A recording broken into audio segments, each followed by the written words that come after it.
गणेशाय नमः। ओम श्री सीतारामचंद्राभ्यां नमः। श्रीमद् वाल्मीकि रामायण युद्ध कांड सर्ग 5 से 10। सर्ग 5। श्री राम का सीता के लिए शोक और विलाप। नील ने जिसकी विधिवत रक्षा की व्यवस्था की गई थी, उस परम सावधान वानर सेना को समुद्र के उत्तर तट पर अच्छे ढंग से ठहराया। मैंद और द्विविद ये दो प्रमुख वानरवीर उस सेना की रक्षा के लिए सब ओर विचरते रहते थे। समुद्र के किनारे सेना का पड़ाव पड़ जाने पर श्री रामचंद्र जी ने अपने पास बैठे हुए लक्ष्मण की ओर देखकर कहा, सुमित्रा नंदन, कहा जाता है कि शोक बीतते हुए समय के साथ स्वयं भी दूर हो जाता है, परंतु मेरा शोक तो अपनी प्राण वल्लभा को ना देखने के कारण दिनों दिन बढ़ रहा है। मुझे इस बात का दुख नहीं है कि मेरी प्रिया मुझसे दूर है, उसका अपहरण हुआ, इसका भी दुख नहीं है। मैं तो बारंबार इसीलिए शोक में डूबा रहता हूँ कि उसके जीवित रहने के लिए जो अवधि नियत कर दी गई है वह शीघ्रता पूर्वक बीती जा रही है। हवा, तुम वहाँ बह जहाँ मेरी प्राण वल्लभा है, उसका स्पर्श करके मेरा भी स्पर्श कर। उस दशा में तुझसे जो मेरे अंगों का स्पर्श होगा वह चंद्रमा से होने वाले दृष्टि संयोग की भांति मेरे सारे संताप को दूर करने वाला और आह्लादजनक होगा। अपहरण होते समय मेरी प्यारी सीता ने जो मुझे हा नाथ कहकर पुकारा था, वह पिए हुए उदर सहित विष की भांति मेरे सारे अंगों को दग्ध किए देता है। प्रियतमा का वियोग ही जिसका ईंधन है, उसकी चिंता ही जिसकी दीप्तिमती लपटें हैं, वह प्रेमाग्नि मेरे शरीर को रात दिन जलाती रहती है। सुमित्रा नंदन, तुम यहीं रहो, मैं तुम्हारे बिना अकेला ही समुद्र के भीतर घुसकर सोऊंगा। इस तरह जल में शयन करने पर ये प्रज्वलित प्रेमाग्नि मुझे दग्ध नहीं कर सकेगी। मैं और वह वामोरु सीता एक ही भूतल पर सोते हैं। प्रियतमा के संयोग की इच्छा रखने वाले मुझ विरही के लिए इतना ही बहुत है। इतने से भी मैं जीवित रह सकता हूँ। जैसे जल से भरी हुई क्यारी के संपर्क से बिना जल की क्यारी का धान भी जीवित रहता है, सूखता नहीं है, उसी प्रकार मैं जो ये सुनता हूँ कि सीता अभी जीवित है, इसी से जी रहा हूँ। कब वह समय आएगा जब शत्रुओं को परास्त करके मैं समृद्धिशालिनी राज लक्ष्मी के समान कमल नयनी सुमध्यमा सीता को देखूंगा। जैसे रोगी रसायन का पान करता है, उसी प्रकार मैं कब सुंदर दांतों और बिंब सदृश मनोहर होठों से युक्त सीता के प्रफुल्ल कमल जैसे मुख को कुछ ऊपर उठाकर चूमूंगा। मेरा आलिंगन करती हुई प्रिया सीता के वे परस्पर सटे हुए ताल फल के समान गोल और मोटे दोनों स्तन कब किंचित कंपन के साथ मेरा स्पर्श करेंगे। कजरारे नेत्र प्रांत वाली वह सती साध्वी सीता, जिसका मैं ही नाथ हूँ, आज अनाथ की भांति राक्षसों के बीच में पड़कर निश्चय ही कोई रक्षक नहीं पा रही होगी। राजा जनक की पुत्री, महाराज दशरथ की पुत्र वधू और मेरी प्रियतमा सीता राक्षसियों के बीच में कैसे सोती होगी। वह समय कब आएगा जबकि सीता मेरे द्वारा उन दुर्धर्ष राक्षसों का विनाश करके उसी प्रकार अपना उद्धार करेगी, जैसे शरद काल में चंद्रलेखा काले बादलों का निवारण करके उनके आवरण से मुक्त हो जाती है। स्वभाव से ही दुबले पतले शरीर वाली सीता विपरीत देश काल में पड़ जाने के कारण निश्चय ही शोक और उपवास करके और भी दुर्बल हो गई होगी। मैं राक्षस राज रावण की छाती में अपने सायकों को धंसाकर अपने मानसिक शोक का निराकरण करके कब सीता का शोक दूर करूंगा। देव कन्या के समान सुंदरी मेरी सती साध्वी सीता कब उत्कंठा पूर्वक मेरे गले से लगकर अपने नेत्रों से आनंद के आंसू बहाएगी। ऐसा समय कब आएगा जब मैं मिथिलेश कुमारी के वियोग से होने वाले इस भयंकर शोक को मलिन वस्त्र की भांति सहसा त्याग दूंगा। बुद्धिमान श्री रामचंद्र जी वहाँ इस प्रकार विलाप कर ही रहे थे कि दिन का अंत होने के कारण मंद किरणों वाले सूर्यदेव अस्ताचल को जा पहुँचे। उस समय लक्ष्मण के धैर्य बंधाने पर शोक से व्याकुल हुए श्री राम ने कमल नयनी सीता का चिंतन करते हुए संध्योपासना की। श्री वाल्मीकि निर्मित आर्ष रामायण आदि काव्य के युद्ध कांड में 5वां सर्ग पूरा हुआ। सर्ग 6। रावण का कर्तव्य निर्णय के लिए अपने मंत्रियों से समुचित सलाह देने का अनुरोध करना। इधर इंद्र तुल्य पराक्रमी महात्मा हनुमान जी ने लंका में जो अत्यंत भयावह घोर कर्म किया था, उसे देखकर राक्षस राज रावण का मुख लज्जा से कुछ नीचे को झुक गया और उसने समस्त राक्षसों से इस प्रकार कहा, निशाचरों, वह हनुमान जो एक वानर मात्र है, अकेला इस दुर्धर्ष पुरी में घुस आया। उसने इसे तहस नहस कर डाला और जनक कुमारी सीता से भेंट भी कर लिया। इतना ही नहीं, हनुमान ने चैत्य प्रसाद को धराशायी कर दिया, मुख्य मुख्य राक्षसों को मार गिराया और सारी लंकापुरी में खलबली मचा दी। तुम लोगों का भला हो, अब मैं क्या करूं? तुम्हें जो कार्य उचित और समर्थ जान पड़े तथा जिसे करने पर कोई अच्छा परिणाम निकले, उसे बताओ। महाबली वीरों, मनस्वी पुरुषों का कहना है कि विजय का मूल कारण मंत्रियों की दी हुई अच्छी सलाह ही है। इसलिए मैं श्री राम के विषय में आप लोगों से सलाह लेना अच्छा समझता हूँ। संसार में उत्तम, मध्यम और अधम 3 प्रकार के पुरुष होते हैं। मैं उन सबके गुण दोषों का वर्णन करता हूँ, जिसका मंत्र आगे बताए जाने वाले 3 लक्षणों से युक्त होता है तथा जो पुरुष मंत्र निर्णय में समर्थ मित्रों, समान दुख सुख वाले बांधुओं और उनसे भी बढ़कर अपने हितकारियों के साथ सलाह करके कार्य का आरंभ करता है तथा देव के सहारे प्रयत्न करता है, उसे उत्तम पुरुष कहते हैं। जो अकेला ही अपने कर्तव्य का विचार करता है, अकेला ही धर्म में मन लगाता है और अकेला ही सब काम करता है, उसे मध्यम श्रेणी का पुरुष कहा जाता है। जो गुण दोष का विचार न करके देव का भी आश्रय छोड़कर केवल करूँगा इसी बुद्धि से कार्य आरंभ करता है और फिर उसकी उपेक्षा कर देता है, वह पुरुषों में अधम है। जैसे ये पुरुष सदा उत्तम, मध्यम और अधम 3 प्रकार के होते हैं, वैसे ही मंत्र निश्चित किया हुआ विचार भी उत्तम, मध्यम और अधम भेद से 3 प्रकार का समझना चाहिए। जिसमें शास्त्रोक्त दृष्टि से सब मंत्री एकमत होकर प्रवृत्त होते हैं, उसे उत्तम मंत्र कहते हैं। जहाँ प्रारंभ में कई प्रकार का मतभेद होने पर भी अंत में सब मंत्रियों का कर्तव्य विषयक निर्णय एक हो जाता है, वह मंत्र मध्यम माना गया है। जहाँ भिन्न भिन्न बुद्धि का आश्रय ले सब ओर से स्पर्धा पूर्वक भाषण किया जाए और एक मत होने पर भी जिससे कल्याण की संभावना न हो, वह मंत्र या निश्चय अधम कहलाता है। आप सब लोग परम बुद्धिमान हैं, इसलिए अच्छी तरह सलाह करके कोई एक कार्य निश्चित करें, उसी को मैं अपना कर्तव्य समझूंगा। ऐसे निश्चय की आवश्यकता इसलिए पड़ी है कि राम सहस्त्रों धीर वीर वानरों के साथ हमारी लंकापुरी पर चढ़ाई करने के लिए आ रहे हैं। ये बात भी भली भांति स्पष्ट हो चुकी है कि वे रघुवंशी राम अपने समुचित बल के द्वारा भाई, सेना और सेवकों सहित सुख पूर्वक समुद्र को पार कर लेंगे। वे या तो समुद्र को ही सुखा डालेंगे या अपने पराक्रम से कोई दूसरा ही उपाय करेंगे। ऐसी स्थिति में वानरों से विरोध आ पड़ने पर नगर और सेना के लिए जो भी हितकर हो, वैसी सलाह आप लोग दीजिए। श्री वाल्मीकि निर्मित आर्ष रामायण आदि काव्य के युद्ध कांड में 6ठा सर्ग पूरा हुआ। सर्ग 7 राक्षसों का रावण और इंद्रजीत के बल पराक्रम का वर्णन करते हुए उसे राम पर विजय पाने का विश्वास दिलाना। राक्षसों को ना तो नीति का ज्ञान था और ना वे शत्रु पक्ष के बलाबल को ही समझते थे। वे बलवान तो बहुत थे, किंतु नीति की दृष्टि से महामूर्ख थे। इसलिए जब राक्षस राज रावण ने उनसे पूर्वोक्त बातें कहीं, तब वे सब के सब हाथ जोड़कर उससे बोले, राजन, हमारे पास परिख, शक्ति, दृष्टि, शूल, पटिश और भालों से लैस बहुत बड़ी सेना मौजूद है, फिर आप विषाद क्यों करते हैं? आपने तो भोगवती पुरी में जाकर नागों को भी युद्ध में परास्त कर दिया था।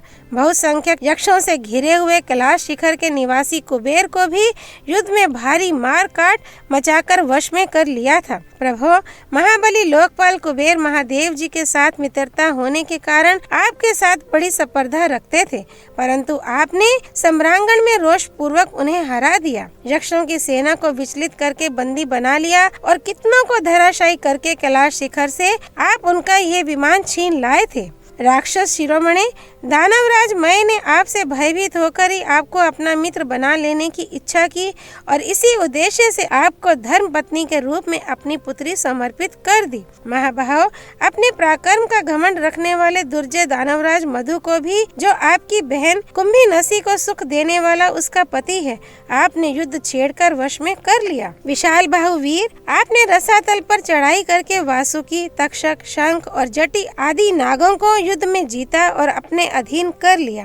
प्रभो शत्रुदमन राक्षस राज, दानव लोग बड़े ही बलवान, किसी से नष्ट न होने वाले, शूरवीर तथा वर पाकर अद्भुत शक्ति से संपन्न हो गए थे, परंतु आपने सम्रांगण में 1 वर्ष तक युद्ध करके अपने ही बल के भरोसे उन सबको अपने अधीन कर लिया और वहां उनसे बहुत सी मायाएं भी प्राप्त की। महाभाग, आपने वरुण के शूरवीर और बलवान पुत्रों को भी उनकी चतुरंगणी सेना सहित युद्ध में परास्त कर दिया था। राजन, मृत्यु का दंड ही जिसमें महान ग्रह के समान है, जो यम यातना संबंधी शाल्मली आदि वृक्षों से मंडित है, कालपाश रूपी उताल तरंगे जिसकी शोभा बढ़ाती हैं, यमदूत रूपी सर्प जिसमें निवास करते हैं, तथा जो महान ज्वर के कारण दुर्जय है, उस यमलोक रूपी महासागर में प्रवेश करके आपने यमराज की सागर जैसी सेना को मत डाला, मृत्यु को रोक दिया और महान विजय प्राप्त की। यही नहीं, युद्ध की उत्तम कला से आपने वहां के सब लोगों को पूर्ण संतुष्ट कर दिया था। पहले यह पृथ्वी विशाल वृक्षों की भांति इंद्र तुल्य पराक्रमी बहुसंख्यक क्षत्रिय वीरों से भरी हुई थी। उन वीरों में जो पराक्रम, गुण और उत्साह थे, उनकी दृष्टि से राम रणभूमि में उनके समान कदापि नहीं है।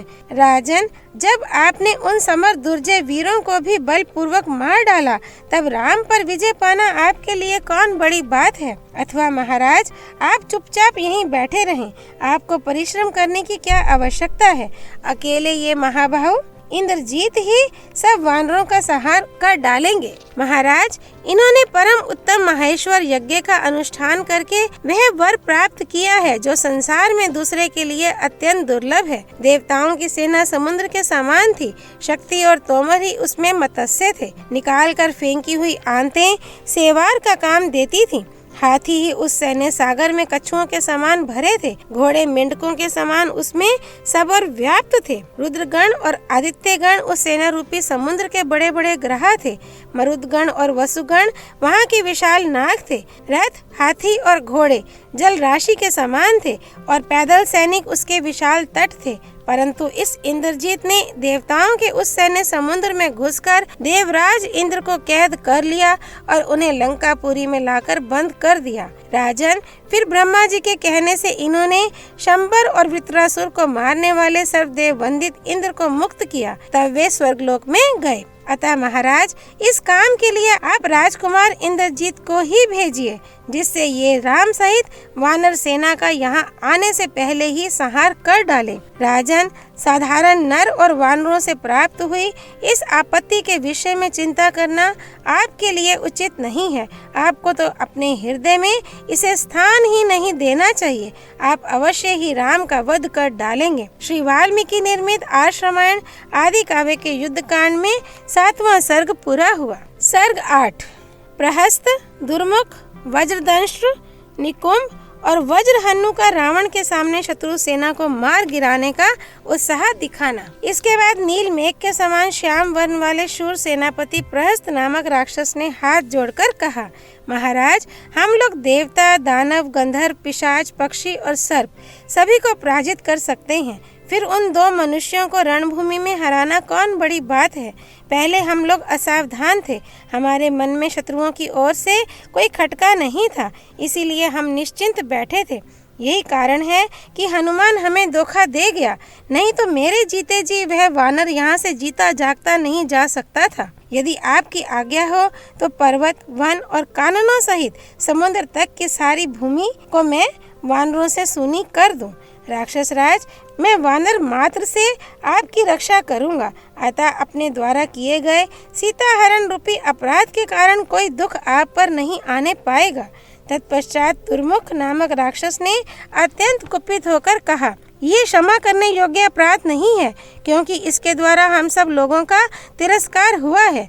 वानर के द्वारा हम लोगों पर जो आक्रमण हुआ है, ये समस्त लंकापुरी का, महाराज के अंतःपुर का और श्रीमान राक्षस राज रावण का भी भारी पराभव है। मैं अभी इसी मुहूर्त में अकेला ही जाकर सारे वानरों को मार भगाऊंगा, भले ही वे भयंकर समुद्र में, आकाश में अथवा रसातल में ही क्यों ना घुस गए हों।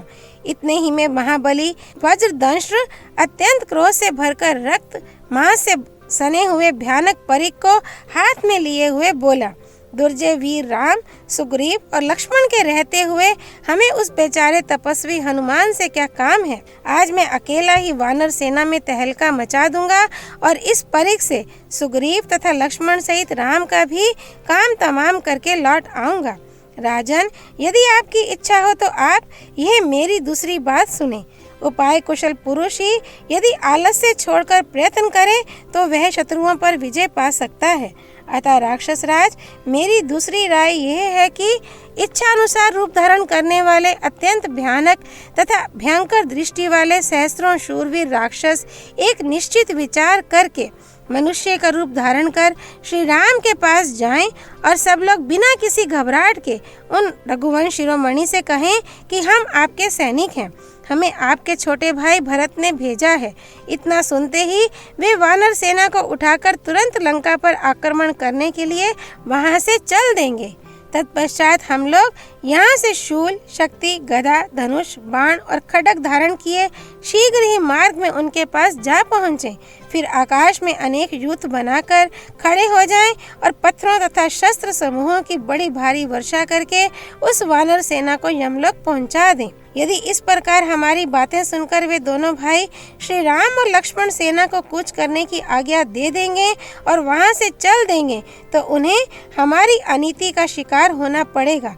उन्हें हमारे छलपूर्ण प्रहार से पीड़ित होकर अपने प्राणों का परित्याग करना पड़ेगा। तदनंतर पराक्रमी वीर कुंभकर्ण कुमार निकुंभ ने अत्यंत कुपित होकर समस्त लोगों को रुलाने वाले रावण से कहा, आप सब लोग यहाँ महाराज के साथ चुपचाप बैठे रहें।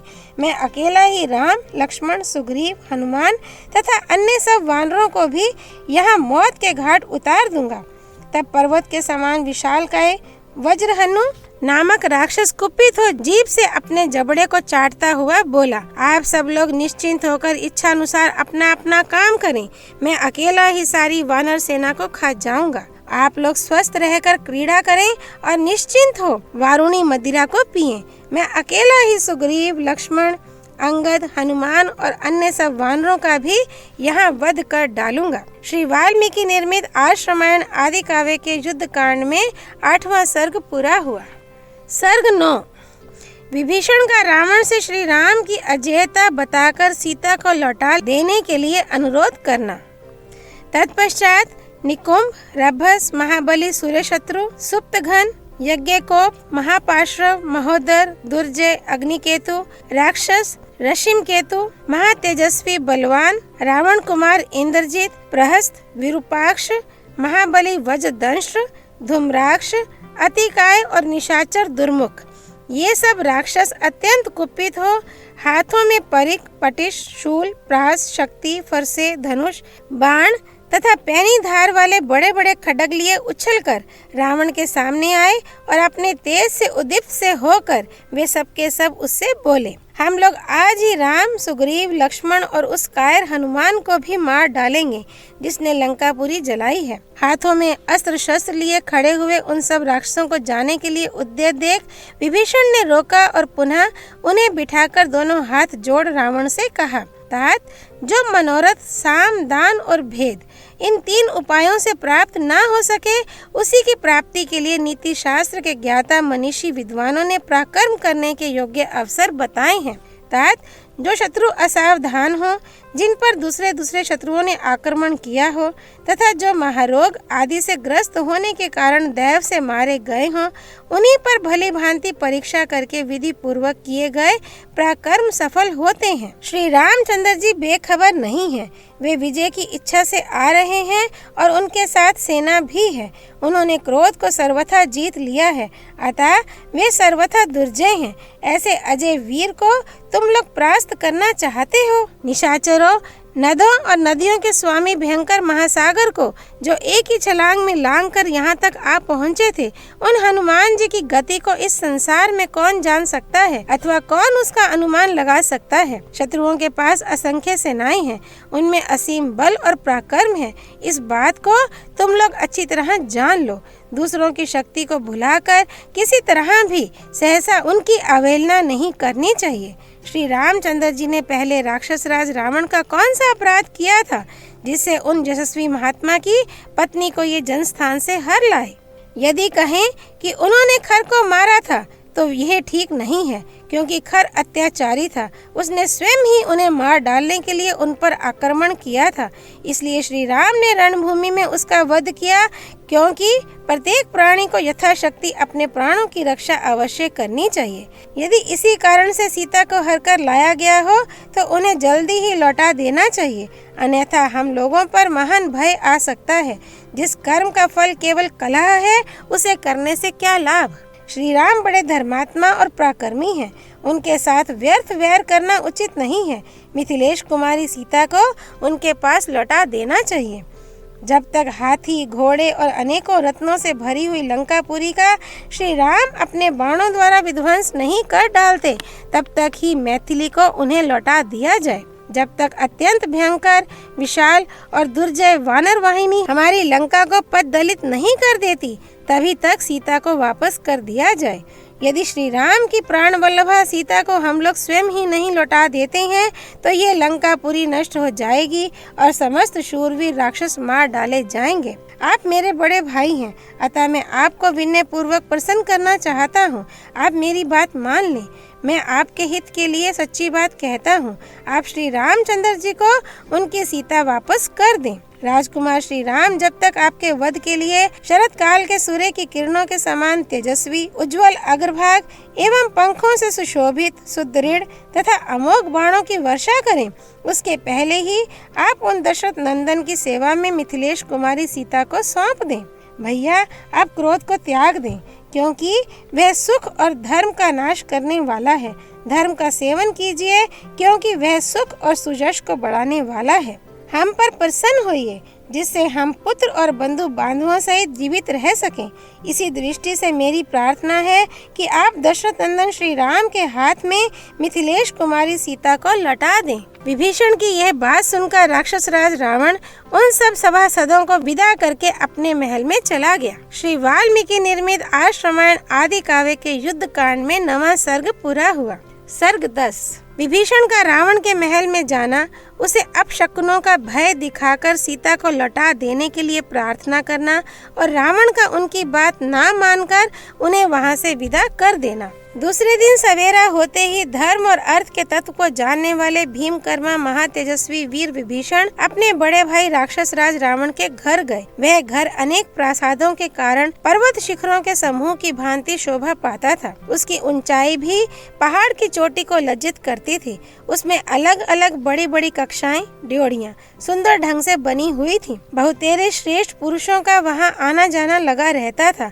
अनेकानेक बुद्धिमान महामंत्री जो राजा के प्रति अनुराग रखने वाले थे, उसमें बैठे थे। विश्वसनीय, हितैषी तथा कार्य साधन में कुशल बहुसंख्यक राक्षस सब ओर से उस भवन की रक्षा करते थे। वहाँ की वायु मत वाले हाथियों के निश्वास मिश्रित हो बवंडर सी जान पड़ती थी। शंख ध्वनि के समान राक्षसों का गंभीर घोष वहाँ गूंजता रहता था। नाना प्रकार के वाद्यों के मनोरम शब्द उस भवन को निनादित करते थे। रूप और यौवन के मद से मतवाली युवतियों की वहाँ भीड़ सी लगी रहती थी। वहाँ के बड़े बड़े मार्ग लोगों के वार्तालाप से मुखरित जान पड़ते थे। उसके फाटक तपाए हुए सुवर्ण के बने हुए थे। उत्तम सजावट की वस्तुओं से वह महल अच्छी तरह सजा हुआ था। अतएव वह गंधर्वों के आवास और देवताओं के निवास स्थान सा मनोरम प्रतीत होता था। रतन राशि से परिपूर्ण होने के कारण वह नाग भवन के समान उद्भासित होता था। जैसे तेज से विस्तृत किरणों वाले सूर्य महान मेघों की घटा में प्रवेश करते हैं, उसी प्रकार तेजस्वी विभीषण ने रावण के उस भवन में पदार्पण किया। वहां पहुंचकर उन महातेजस्वी विभीषण ने अपने भाई की विजय के उद्देश्य से वेद वेता ब्राह्मणों द्वारा किए गए पुण्य वाचन के पवित्र घोष सुने। तत्पश्चात उन महाबली विभीषण ने वेद मंत्रों के ज्ञाता ब्राह्मणों का दर्शन किया, जिनके हाथों में दही और घी के पात्र थे। फूलों और अक्षतों से उन सबकी पूजा की गई थी। वहां जाने पर राक्षसों ने उनका स्वागत सत्कार किया। फिर उन महाभाव विभीषण ने अपने तेज से दीप्यमान और सिंहासन पर विराजमान कुबेर के छोटे भाई रावण को प्रणाम किया। तदनंतर शिष्टाचार के ज्ञाता विभीषण विजयताम महाराज की जय हो इत्यादि रूप से राजा के प्रति परंपरा प्राप्त शुभांशा सूचक वचन का प्रयोग करके राजा के द्वारा दृष्टि के संकेत से बताए गए सुवर्ण भूषित सिंहासन पर बैठ गए। विभीषण जगत की भली बुरी बातों को अच्छी तरह जानते थे।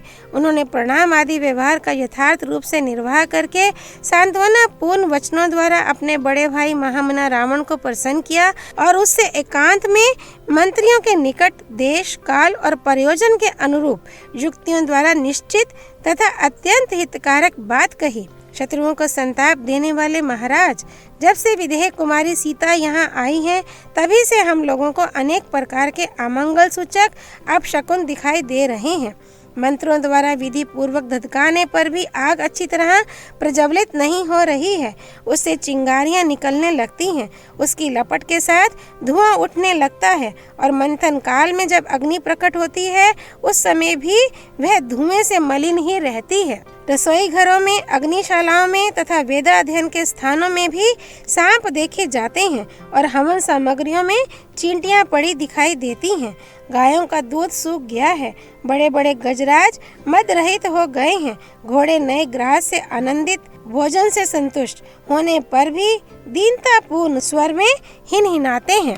राजन गधों, ऊंटों और खच्चरों के रोंगटे खड़े हो जाते हैं, उनके नेत्रों से आंसू गिरने लगते हैं। विधि पूर्वक चिकित्सा की जाने पर भी वे पूर्णतः स्वस्थ हो नहीं पाते हैं। क्रूर कौवे झुंड के झुंड एकत्र होकर कर्कश स्वर में काम काम करने लगते हैं तथा वे सतमहले मकानों पर समूह के समूह इकट्ठे हुए देखे जाते हैं। लंकापुरी के ऊपर झुंड के झुंड गीत उसका स्पर्श करते हुए से मंडराते रहते हैं। दोनों संध्याओं के समय सियारिने नगर के समीप आकर अमंगल सूचक शब्द करती हैं।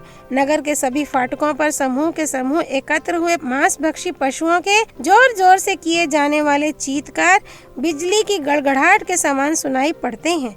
वीरवर, ऐसी परिस्थिति में मुझे तो यही प्रायश्चित अच्छा जान पड़ता है कि विदेह कुमारी सीता श्री रामचंद्र जी को लौटा दी जाए। महाराज, यदि यह बात मैंने मोह या लोभ से कही हो तो भी आपको मुझ में दोष दृष्टि नहीं करनी चाहिए। सीता का अपहरण तथा इससे होने वाला अपशकुन रूपी दोष यहाँ की सारी जनता, राक्षस राक्षसी तथा नगर और अंतःपुर सभी के लिए उपलक्षित होता है। ये बात आपके कानों तक पहुंचाने में प्रायः सभी मंत्री संकोच करते हैं, परंतु जो बात मैंने देखी या सुनी है वह मुझे तो आपके आगे अवश्य निवेदन कर देनी चाहिए। अतः उस पर यथोचित विचार करके आप जैसा उचित समझे वैसा करें। इस प्रकार भाई विभीषण ने अपने मंत्रियों के बीच में बड़े भाई राक्षसराज रावण से ये हितकारी वचन कहे। विभीषण की ये हितकर, महान अर्थ के साधक, कोमल, युक्ति संगत तथा भूत, भविष्य और वर्तमान काल में भी कार्य साधन में समर्थ बातें सुनकर रावण को बुखार चढ़ आया। श्री राम के साथ वैर बढ़ाने में उसकी आसक्ति हो गई थी, इसलिए उसने इस प्रकार उत्तर दिया। विभीषण, मैं तो कहीं से भी कोई भय नहीं देखता। राम मिथिलेश कुमारी सीता को कभी नहीं पा सकते। इंद्र सहित देवताओं की सहायता प्राप्त कर लेने पर भी लक्ष्मण के बड़े भाई राम मेरे सामने संग्राम में कैसे टिक सकेंगे? ऐसा कहकर देवसेना के नाशक और सम्रांगण में प्रचंड पराक्रम प्रकट करने वाले महाबली दशानन ने अपने यथार्थवादी भाई विभीषण को तत्काल विदा कर दिया। श्री वाल्मीकि निर्मित आर्ष रामायण आदि काव्य के युद्ध कांड में 10वां सर्ग पूरा हुआ। सियापति रामचंद्र की जय। राम भक्त श्री हनुमान जी की जय। राम जन्मभूमि अयोध्यापुरी धाम की जय। सरयू नदी की जय। माँ गौरीपति, देवों के देव महादेव भगवान शिव शंकर की जय। श्रीमद् वाल्मीकि रामायण की जय। महर्षि वाल्मीकि मुनि की जय। श्री हरि अर्पणमस्तु।